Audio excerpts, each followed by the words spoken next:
It's the Brad and John Show.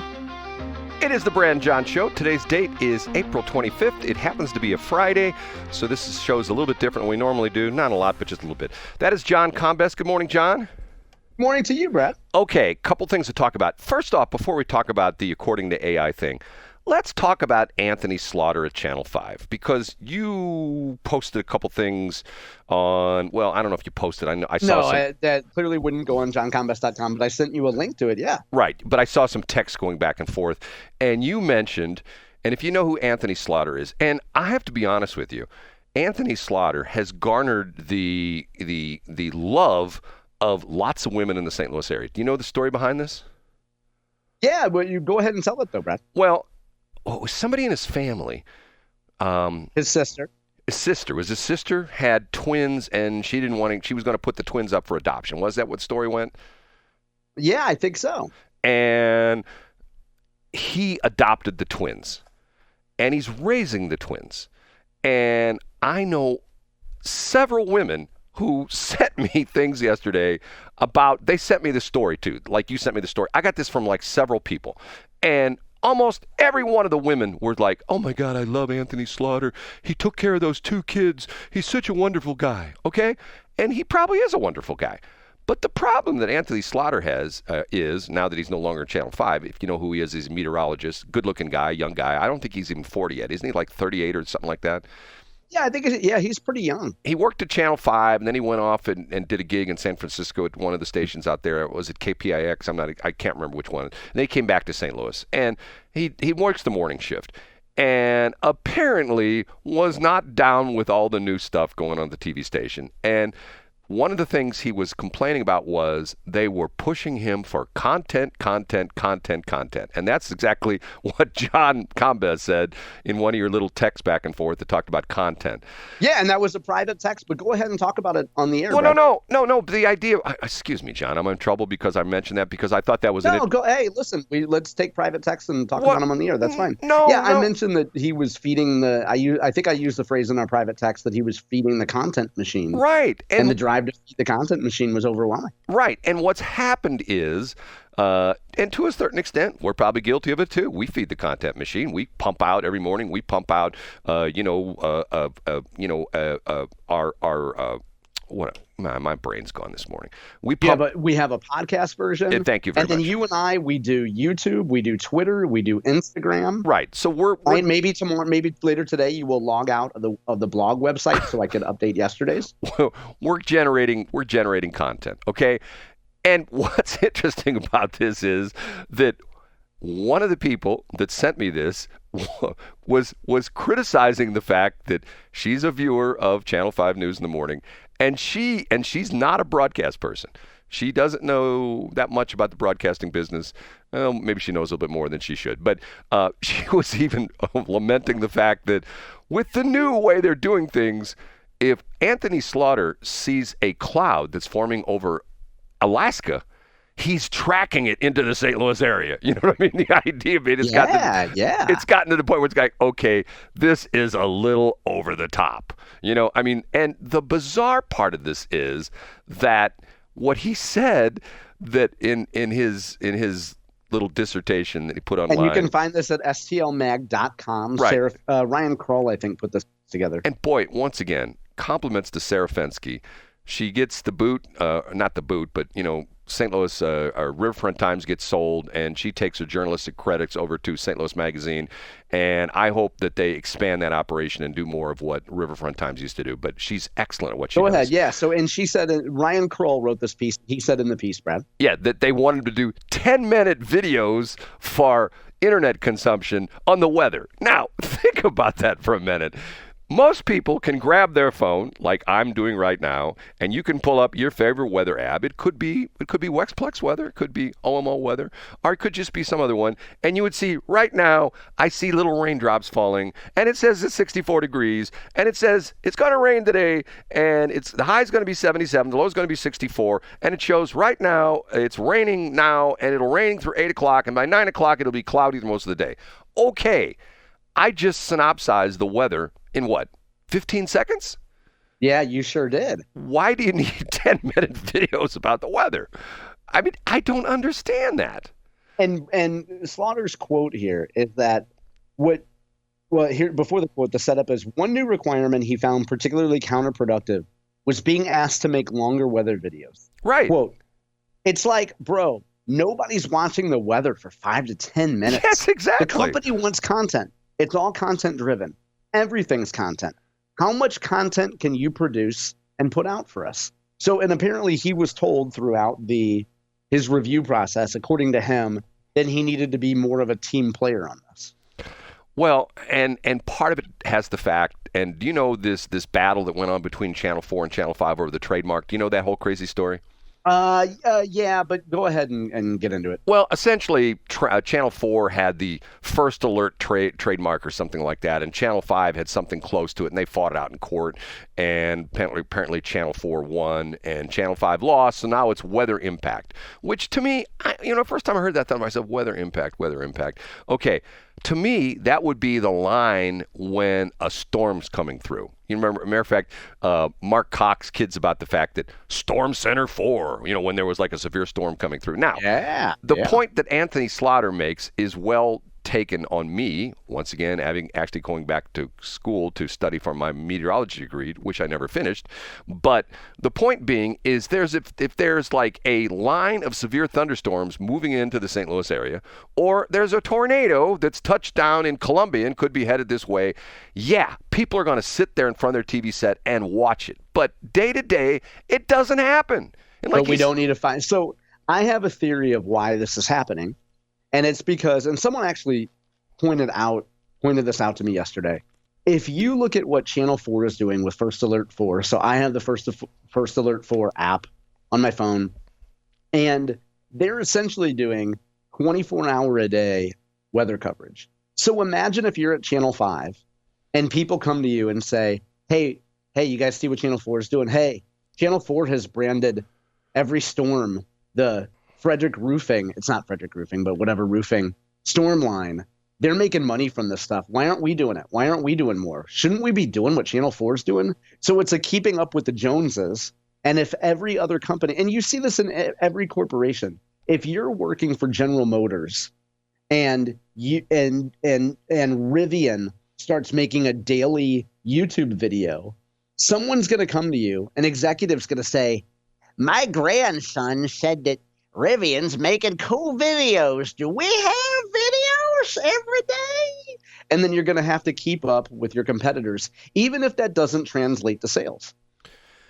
Well, that's part of the whole problem with so many things, I believe, as far as the internet's concerned, because of the fact that it's like, you and I, we talked about this, and you and I have this little numbering system. We go back and forth.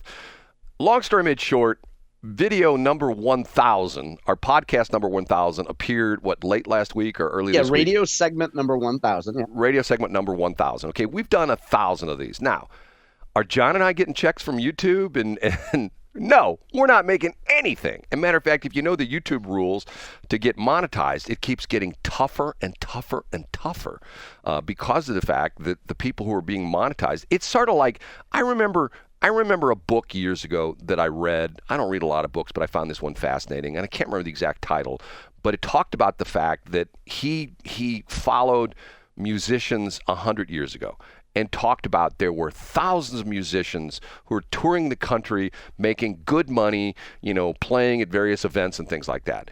And now it's gotten to the point where there's only a handful of musicians who are touring the country and making big money. The rest of the musicians are playing Joe's Corner Bar in Wentzville on a Friday night for tips.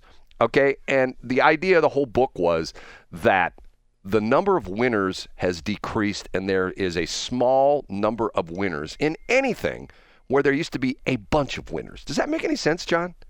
Yeah, it sure does. And the same thing with broadcasting.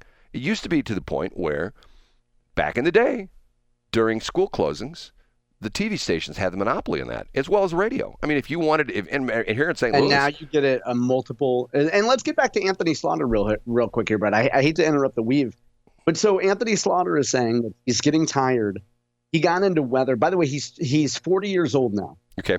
And he came back here to St. Louis. He is a graduate of Hazelwood East, by the way, Brad. Is he really? Yeah, yeah. And you mentioned, and there are a number of ladies who are fans of him. I assumed that he was gay, and I could be wrong about that. I assumed that he was gay. I made a big assumption there, but I could be wrong about that. But the point is, his whole thing was that he got into weather to do the weather, and he didn't get into. I'm putting words in his mouth here, pardon the expression, but he says he didn't become a weatherman to just be a content machine. So if you have to feed the machine with 10-minute weather videos, when Anthony Slaughter has been trained to summarize a situation in 30 seconds, why do we have to draw it out to 10 minutes? And who's going to watch it?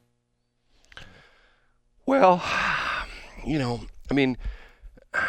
there was a time, and I don't want to say I'm a soothsayer, but I will bring up the fact that I put my first website up in 1993.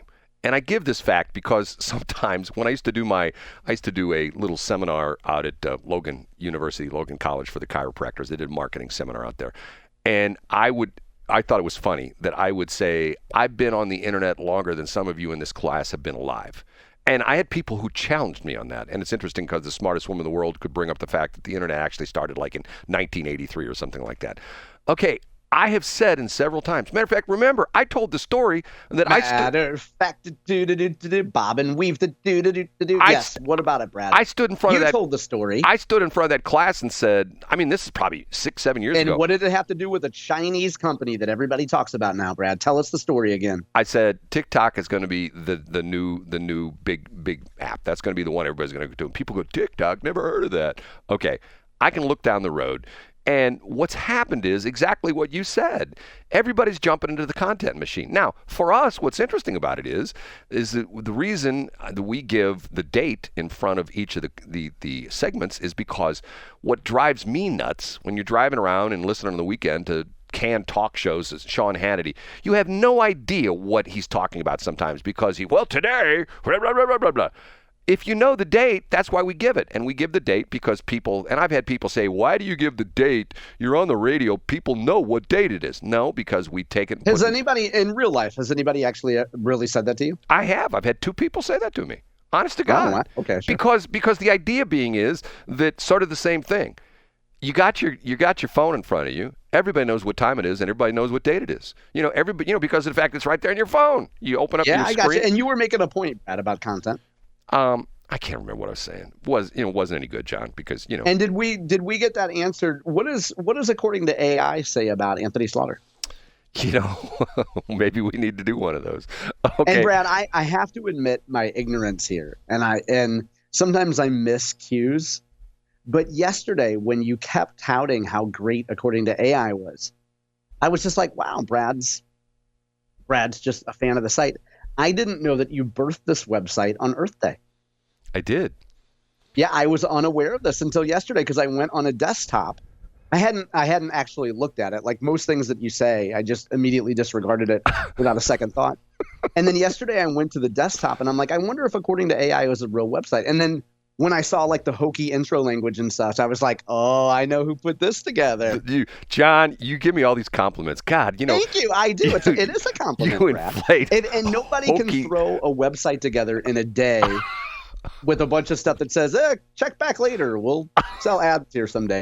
Like nobody can throw together a website quicker than you can, Brad. And you birthed the website on Earth Day and you debuted it on our site only on our show, 2 days later? Okay, John, do you want to know the reason why I did this? And there's a reason why I got embarrassed over this. And I have to tell you, there's maybe a story I shouldn't tell, but let's wait till the next segment. I'll tell the. And are you going to tell us about Bill Eigel at all, too? Oh, yes.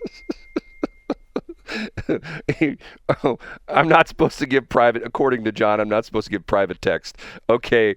You can do whatever you want, but it's the reason why people probably don't confide in you like they otherwise would, because you talk about stuff on the air all the time. Yesterday, 1:06 p.m., Bill Eigel. Wow, I'm surprised AI knows who I am, but I have no intention of running a primary against Ann. Okay, according to AI, see, the whole concept of this website is we ask AI questions and it gives us answers, okay?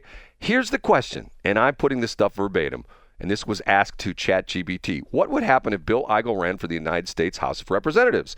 And ChatGPT says, if Bill Eigel were to run for the U.S. House of Representatives, it could significantly impact Missouri's political landscape, particularly within the Republican Party. As of April 2025, once again, this is on ChatGPT, Eigel has filed paperwork to challenge incumbent Representative Ann Wagner's Missouri 2nd Congressional District, which is absolutely, positively false. He did not. That's correct. Yep, which I pointed yesterday. So again, the trouble with relying on AI. Right. And what's fascinating to me is that I give the example that when we had 4G and there's people, oh my God, 5G is going to change the way we live. When 5G hits, you're not going to believe what's going to happen. Things are going to get better. The sun's going to shine brighter. There's not going to be traffic on the roads anymore. You're going to be able to go to McDonald's and buy a hamburger for 10 cents. White Castle will sell you 4 White Castles, a French fry, and a soda for $1.50. Nothing happened. You know, we've got 5G right now, and it's the same thing with this AI. AI everything. AI everything. So, well, I'll tell the rest of the story in B block. But, so he contacts me, and he's not happy. So, but. No, he was. Now, Brad, here, I shouldn't care enough to stop you with this stuff. But it's not that he wasn't happy. He was being funny. And don't you think that's Bill's way of saying, hey, I go to John's website, I read what John posts, I saw what you said, thank you for the mention. It's a nice way for him to get in contact with you and say, Brad, I know you like attention. I'm acknowledging that you acknowledged me. Thank you. Well, at 2:55, he sent me another text, and he said, Brad, I'm having a fundraiser soon. I will tell you where it's at, and I will have Bozo the clown personally grab you and throw you out as you try to enter my fundraiser. It should be fun. The video will be there. Anthony Slaughter will be taking the video and posting that as content. He'll be feeding the content machine. He'll be feeding the content machine. Okay, we have to take a break. We will be right back.